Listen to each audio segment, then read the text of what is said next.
What's going on? It's Ash here coming at you today in Clash Royale. Today we're going to focus on the Magic Archer, which, at least in the opinion of yours truly, is the highest skill cap card in the game. So why not have a video just focusing on a player who's really god tier in terms of skill with that specific card, which is a high risk and sometimes high reward card if it's in the hands of a user who knows how to actually extrapolate the value from the card. So that's exactly what we're going to talk about today, and thanks to you guys for suggesting this in the comments. The deck that we're going to highlight is not a new one. The player that we're going to highlight is not a new one either, and it's not Be Normal. It's actually Harry, the Iranian pro, who's really just kind of inconspicuously dominated ladder for a long time now, under the radar. You're not a player that you're hearing from every single day on social media. Just continues to kind of grind and do his things. That's why I've always really respected his gameplay, especially with the Magic Archer Bridge Spam deck, which we'll be highlighting today. Again, 5th in the world at 60 trophies. Man, trophy inflation is real, ladies and gentlemen. So here we go. Let's take a look at the deck. Again, it's not a new deck here. I shared it a few weeks ago, but it's really strong still. And shout out to all my free-to-play players. I care about you guys. I'll be doing more free-to-play friendly content here on the channel. In fact, a few days ago, I released a video with Mini Minter where we discussed 4 top free-to-play decks, and he played them live in the 4 to 5K range and ladder. So many Elite Barbarians. It was dirty. It was crazy, but it was a really fun video to do.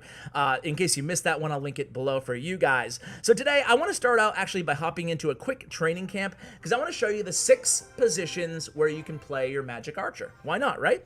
Okay, position number 1, which is the most rare of any position, is behind the King Tower. Position number 2 is up at the river here to snipe your enemy's buildings. Position number 3 is behind the Princess Tower against swarm units right over here, as if this was like minions and stuff coming in the left lane.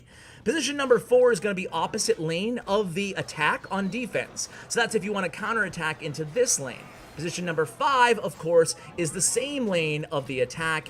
In position number 6 is going to be 2 or 3 tiles to the left or the right of the bridge. Now, of course, you can also place it directly on the bridge, so I guess technically that's 7, but it depends on the angle of the defending troops. Usually, a smart defender will not place the defending troops smack dab in the center of the lane if they know that you have Magic Archer. So basically, angling it, the 6th position is angling that Magic Archer at the bridge to support your Battle Ram, in this case, or a Lumberjack, against the defending troops, and getting that kind of incidental damage, which is really where you can capitalize on the Magic Archer's value onto the Princess Tower with that magic arrow that goes through its targets. So guys, let's go ahead and hop into a replay right off the bat here. Let's watch the one against Be Normal to start things off here against a mortar deck, and see how Harry plays this. And again, I want to really focus on the Magic Archer in these replays, because the deck,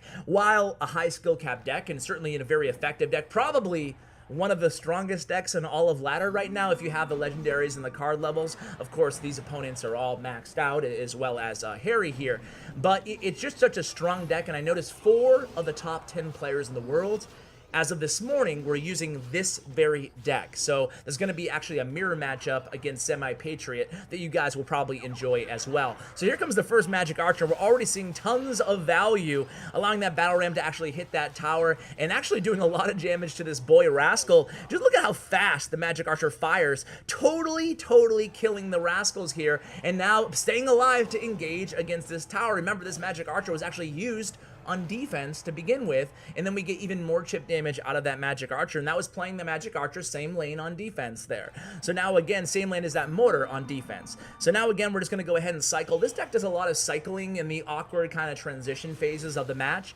so we'll play a lot of Inferno Dragons in the back, we'll play a lot of Royal Ghosts in the back. We don't really play a lot of Magic Archers in the back, even if the opponent doesn't have a lot of spell value. Again, I said that was the most rare position to play the Magic Archer earlier when I was talking about positioning, and I stand by that statement, and ironically, that's also the #1 most popular, I would say, position that a lot of kind of novices, such as me, plays the Magic Archer, and that's not what you want to do. You want to play it almost in a surprise role, just like you saw there, totally taking care of that minion horde, and then forcing the opponent to have to react really quickly to that Magic Archer. There's definitely a speed component of the Magic Archer, just because of that fast fire rate, that sometimes the opponent will panic, such as that situation, and we're able to really get a lot of value out of him there, and already, before double elixir time, we're able to take down that left tower, and just in this matchup, it's pretty easy, relatively easy, because, and I wanted to start with this one, because the opponent doesn't have that big spell, right?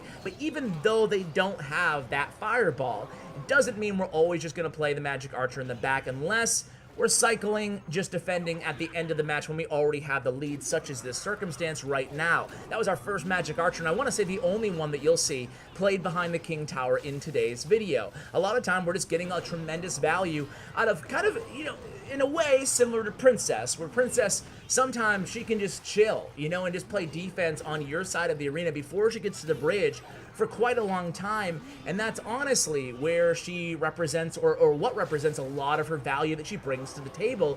Kind of the same thing with Magic Archer, and again here, just chipping away, just doing a good job kind of clogging up that left lane. Battle Ram actually connects in the right lane. Magic Archer, look at that fireball. What a beautiful fireball. We should bring on Harry for fireball pro tips, making sure you angle that fireball to kind of dictate which direction the troop knocks back. In that case, perfectly timed placement on that fireball to push the miner into the King Tower to clinch that victory. Very well played there. That's something that I've been trying to get better at, aiming that fireball to push those executioners in the direction where I want them to go. You know, that's probably the main example of where you can really use that knockback effect to your advantage. So guys, let's go ahead and watch the replay here. Let's watch a mirror match against Semi-Patriot, and you'll see the same exact deck. Both of these players top 10 at the time of this match taking place. I think Semi-Patriot's around 17 right now in the world. I'll go ahead and double check if I remember after this replay. So let's watch how both players play their Magic Archers here, and we're going to be focusing again on Harry, who's at the bottom of the screen, and how Harry gets more value out of his Magic Archer, which allows him to actually win this matchup. So here we go, guys. Going to be Inferno Dragons, both being cycled in the back, but of course Semi-Patriot does have the advantage because he has the Ice Golem kind of tanking ahead of the Inferno Dragons. So we're going to go ahead and play an opposite lane, kind of the sniping position of the Magic Archer, and Semi-Patriot is immediately going to respond with a Magic Archer of his own. Now, Royal Ghost does really, really well against Magic Archer, so we're going to easily be able to play him or pre-play the Royal Ghost to the side there. Always very important when you're defending against the Magic Archer to angle it properly so that you're not taking that incidental damage to your Princess Tower. So here we go. It's going to be a Battle Ram. Lumberjack's going to easily take care of that Battle Ram. Here comes the Fireball raining down by the opponent. That Fireball might have been a little bit of an overcommitment here. Now we have an Inferno Dragon on the board, and the Elixir is otherwise relatively tied before we place that Battle Ram. Of course, Semi-Patriot's going to respond with a Lumberjack of his own, but again here we have the Inferno Dragon in tow, forcing Semi-Patriot to also support with an Ice Golem. This Inferno Dragon's going to almost kill that Lumberjack, avoid taking any damage to him, and already about halfway through this match, we're in a small advantage here, Elixir-wise. We play that Royal Ghost aggressively at the bridge, knowing that we did have the Elixir advantage at that point. Now we're tied, and here comes the Battle Ram down our side of the arena. Okay, there's the second or the third position, I'm losing track of the numbers, of the Magic Archer. Now, even though the opponent, let me pause real quick here, even though the opponent had the Fireball in hand, and of course Harry knew that when he played the Magic Archer, he did not bite. Now, opponents who are not as smart as Semi-Patriot would have definitely used Fireball there. And you can make the argument that, you know, whether he used the Fireball or didn't use the Fireball, he would have lost this match no matter what by this point, just giving me a huge elixir advantage here, because look at Harry. They both have Harry has 4 elixir, 4.5, and Semi-Patriot has 6, so 1.5 elixir disadvantage. However, look at this. We have 8 elixir worth of troops already on the arena. That's huge, and I doubt he would have been able to make a comeback, but certainly had he used the Fireball there, he probably would have been 3-crowned. It would have been that devastating. He decides not to use the Fireball, so we play that smart Magic Archer, kind of almost begging for the Fireball bait there behind the tower. Look at how much value this Magic Archer is going to live on to have here, guys. Magic Archer targeting the Inferno Dragon, a beautiful zap there to reset the other Inferno Dragon. Now the Ice Golem comes in, but look at that, Magic Archer still right out of range of that tower. He lives on. This is the same Magic Archer that defended against that Battle Ram about, what, 30 seconds ago, it feels like. So again, a Royal Ghost to go ahead and take care of the opposing Magic Archer, and another one cycled 2 tiles to the right of the bridge so he can target the Princess Tower going through the opponent's Magic Archer. That's what we talked about, guys. Putting your Magic Archer down at an angle, 2 tiles to the right or 3 tiles to the left of the bridge, if the support troops are angled in that direction, will allow the Magic Archer to actually fire straight through the opponent and hit that Princess Tower. Really important that you guys get that value out of your Magic Archer. It really adds up that damage onto the opponent's Princess Tower. So again here, guys, a mirror matchup against Semi-Patriot, who's a really, really good player. And he made it really look easy. Harry just played that, got a tremendous amount of value out of his Magic Archer there. And again, just knowing the positioning there, let's go ahead and focus on a matchup where we're going to be using the Magic Archer in a way that we haven't seen yet, when we're going after the opposite lane tower than the opponent. So here we go, guys. Let's check out this deck. Giant Balloon. I think a lot of you guys have been asking for Giant Balloon decks, so here you go. If you want a good one for ladder, it's definitely an interesting deck. It doesn't have that big spell in it, however, it does have a lot of zap bait into the deck. It has the Skarmy, and of course, it has the Inferno Dragon. So we start out this match actually just cycling the Magic Archer at the start to go ahead and meet head-to-head with that Inferno Dragon. Of course, the Magic Archer would just die to the Inferno Dragon, so we do go ahead and support him here with an Ice Golem, so the Magic Archer will actually live on here and do some chip damage to the left tower. And meanwhile, the opponent really having to use a lot of elixir to defend in the right lane, so we're going to be able to easily just zap this away and then kind of reset. But the opponent does have an elixir advantage, and here it comes. It's a Giant and a Balloon coming in the right lane. This is the first time we're going to go ahead and play that Magic Archer in the back. Magic Archer is going to go ahead and take care of all those bats, help bleed away at the balloon and also the giant, and really stop that tower from going down there. Now we have a Magic Archer play, that same Magic Archer, getting more value out of him, played at the bridge, and he's actually going to connect on the right tower. What a lethal counterattack behind the Royal Ghost, Inferno Dragon, and Magic Archer combo there. Magic Archer helping that Royal Ghost kill the E-Wiz, and then helping both of the troops kill the Princess Tower. Just beautifully played there. Now, well, I guess I lied, huh? That was same lane, kind of, but it was coming off our counterattack. But now it's going to be opposite lane once we have one tower down, obviously, right? So here it comes. Going to be an Inferno Dragon. I think it's going to be a big, fat Inferno Dragon Giant Balloon push here on the right. And here it is. So here it comes, an Inferno Dragon by us, and this is the perfect time for an opposite lane Magic Archer. And where is it?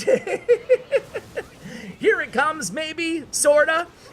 I lied. Here comes the Fireball and the Battle Ram instead. We actually didn't play the Magic Archer in that situation. I was thinking of another replay. My bad, guys. That's what you come to expect here. Here comes the opposite lane Magic Archer. Gonna clean up against this Inferno Dragon and the E-Wiz. Of course, the Miner will take out the Magic Archer, but the Ice Vortex of the Ice Golem's death here will kill that E-Wiz. So here we go now. It's a Royal Ghost at the bridge. Again, just keeping the pressure on here. And here it goes. It's gonna be an Inferno Dragon and a Lumberjack play played on that giant. We need to take that giant down to avoid the damage from the balloon. And here it comes, Magic Archer helping out there, and the Skarmy is going to be absolutely decimated by the Lumberjack with the help of the Magic Archer in tow, in support, coming from the left of that tower. And here it goes, guys. I think a Battle Ram will finish this off. Here it comes. A Battle Ram played on the bridge. Can those barbarians get to the tower? Get to the tower! He got it. Boom. Tower down. Nice victory there. Not exactly what we're talking about leading into the victory, but you guys get the point. Just getting a lot of value there. Separation being key. Playing that Magic Archer to the opposite side of that Princess Tower. Let's go ahead and use the knowledge that we've kind of ascertained throughout this video and try to pick up a victory here on ladder, guys. And we only have a level 3 Magic Archer, so we're going to be careful of him. But not like it really matters a ton. Obviously, his DPS, oh my god, the higher DPS is nice, but we're just gonna go ahead and Battle Ram and Magic Archer, same lane in the left lane here. We have the Inferno Dragon. We also have the Lumberjack to use on the opposite lane on defense. Looks like this guy's just gonna take all of this damage. So what I want to do is use the Lumberjack against the Musketeer, and the Inferno Dragon against the Golem.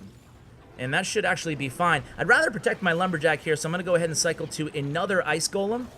We didn't actually do a lot of damage, to be truthful here, guys, to the... Let's see. Let's hit him in the right lane here, guys. Hit him with a little counterattack. Okay, he's just going to use a lot of Elixir there.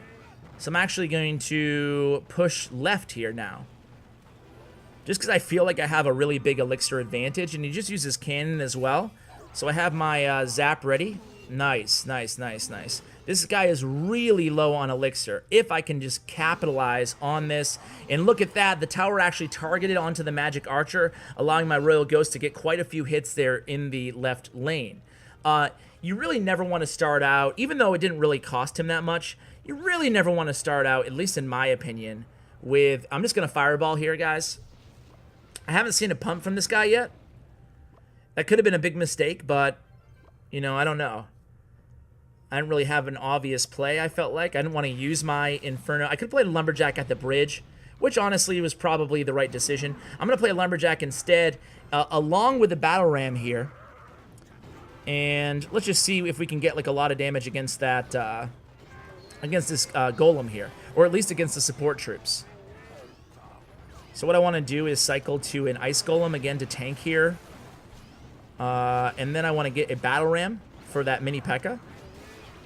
And the Inferno Dragon is actually doing a really good job here, guys. My Magic Archer did go down, which is not what we wanted, kind of. But, wow, look at this. This guy's hardcore. Okay. Looks like he's going to take my right tower, so I got to stop worrying about that so much and just cycle to a Magic Archer. And cycle to a Fireball eventually here.